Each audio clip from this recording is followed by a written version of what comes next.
कॅन्सरला answer म्हणून सुद्धा एक पुस्तक लिहिलेले आहे. कॅन्सरला आन्सर कशानं? औषधानं नाही. इथं आपल्या या परिसरामध्ये कॅन्सरचा औषधाचा झाड भरपूर आहे. माऊली कसं सांभाळून ठेवली की काय की मला भरपूर वनस्पती या ठिकाणी पाहायला मिळते. ते एक माऊलीला मी दाखवलं, राडीचे कोणीतरी माई आहे, माय हे पाना खा तुझं कॅन्सर बरं होते म्हणलं. या वर्षी पळत पळत आली, आप्पा माझं कॅन्सर निघून गेले म्हणून. तर त्याच्या अतिरिक्त गो अर्क त्यांना आम्ही दिलेले. गो अर्क लक्षात आलं का? गोमूत्र अर्क आम्ही त्या ठिकाणी दिलेले आहे. ते सेवन करत राहिले, कॅन्सर पासून त्यांना मुक्ती मिळालेली आहे. परंतु भक्ती बी पाहिजे, त्याच्यामध्ये आस्था बी पाहिजे, असेल तर तुमचं सगळं बरं होते.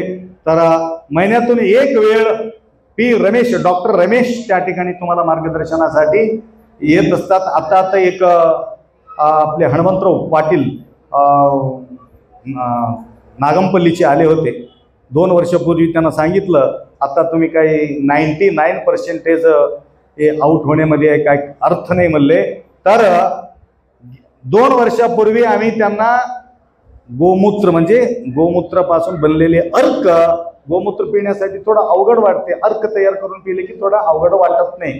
तर त्यांना त्या पाजविलं आणि औषध उपचार बी चालू ठेवलं आणि ते चालू ठेवलं. आता येऊन दीक्षा बी घेतले आणि पूजापाठ बी केले. आता एकदम तंदुरुस्त त्या व्यक्तीला आम्ही पाहिजे. अशा